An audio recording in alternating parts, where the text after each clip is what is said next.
Junior নাকি Julian Alvarez? চলতি মৌসুমে শ্রেষ্ঠত্বের মঞ্চে কে আছে এগিয়ে? কি বলছে পরিসংখ্যানে সকল হিসেব নিকেশ? বিশ্বকাপের আগে কে আছেন অধিক ছন্দে?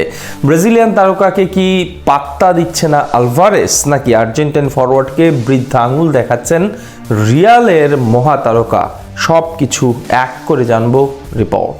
জাতীয় দলের জার্সিতে দুই চির প্রতিদ্বন্দ্বী ক্লাবের হয়েও খেলেন একে অপরের রাইভাল হিসেবেই। বলছি জুলিয়ান আলভারেজ আর ভিনিসিয়াস জুনিয়রের কথা, যাদের নিয়ে হর হামেশায় সোশ্যাল পাড়ায় ভক্তদের আড্ডায় তর্ক চলে নিয়মিত। আর বিশ্বকাপ যত ঘনিয়ে আসছে এই বিতর্ক ততই সামনে আসছে। চলুন তাহলে চলতি মৌসুমে এই দুজনের পারফরমেন্সের সকল পরিসংখ্যানের আমলনামা একটু ঘেটে দেখা যাক। আর্জেন্টাইন স্পাইডারম্যান চলতি মৌসুমে দুর্দান্ত গতিতে ছুটছেন, বিশেষ করে তার পারফরমেন্সটা আকাশচুম্বী।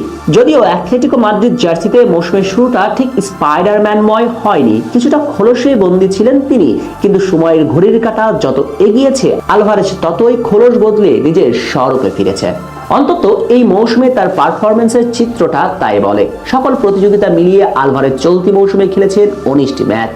এর মাঝে লা লিগাতে খেলেছেন 15টি ম্যাচ, চ্যাম্পিয়ন্স লিগে খেলেছেন 4টি, যার মাঝে লিগে তার পা থেকে এসেছে 7 গোল। চ্যাম্পিয়ন্স লিগে করেছেন আরো 3টি, মোট 10টি গোল এসেছে তার জাদুকরী পা থেকে। সঙ্গে আছে আরো 4টি অ্যাসিস্ট, সব মিলিয়ে 14 গোল কন্ট্রিবিউশন তার, যেখানে তিনি খেলেছেন 1482 মিনিট। অপরদিকে ব্রাজিলিয়ান তারকা ভিনিসিয়াস জুনিয়রও খেলেছেন আলভারেজের সমান 19টি ম্যাচ, যেখানে চ্যাম্পিয়ন্স লিগে তিনি খেলেছেন 5টি, লা লিগাতে 14টি। আর এই 19 ম্যাচের সকল প্রতিযোগিতাতে তার পা থেকে এসেছে মোটেই 5 গোল এবং 6টি সহায়তা, সব মিলিয়ে 11 গোল কন্ট্রিবিউশন তার। অর্থাৎ আলভারেজের চেয়ে অর্ধেক গোল কম করেছেন রিয়াল মাদ্রিদ নাম্বার 7। পরিসংখ্যান বলে দিচ্ছে চলতি মৌসুমে ভিনিসিয়াসকে পাত্তাই দিচ্ছেন না আর্জেন্টাইন স্পাইডারম্যান।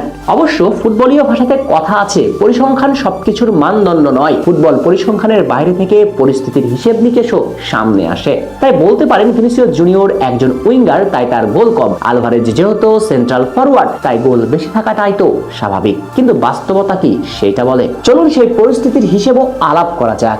যারা ভাবেন আলভারেজ শুধু সেন্ট্রাল ফরওয়ার্ড হিসেবে খেলে যাচ্ছেন, তারা কিছুটা ভুলের স্বর্গেই আছেন। কেননা চলতি মৌসুমে এই আর্জেন্টাইন ভিন্ন ভিন্ন 6টি পজিশনে পারফর্ম করেছেন। এক ধারে তিনি যেমন ছিলেন সেন্ট্রাল ফরওয়ার্ড, তেমন করে তিনি পারফর্ম করেছেন left wing, left midfielder, second striker, attacking midfielder, সঙ্গে ডান পায়ের ফুটবলার হয়েও তাকে পারফর্ম করতে দেখা গিয়েছে রাইট উইংয়েও। এছাড়াও ডিয়েগো সিমোয়েনের ডিফেন্সিভ স্ট্র্যাটেজিতে তাকে প্রায় সময় খেলতে হয় লো ব্লক ফুটবল। সেই দলে খেলে গোল করা তো আর সহজ কোনো কথা নয়। অপরদিকে ভিনিসিয়াস নিজেকে হারিয়ে খুঁজেই চলছেন, তবুও কোনো বিদ্যা কাজ করছে না। ধীরে ধীরে আলভারেজের আলোতে ম্লান থেকে যাচ্ছেন ভিনি। তাই সবকিছুর বিচার বিশ্লেষণ আমলে নিলে আলভারেজ এই মুহূর্তে ভিনিসিয়াস জুনিয়র চেয়ে সেরা ফুটবলার, অন্তত পরিসংখ্যানে ঢের এগিয়ে।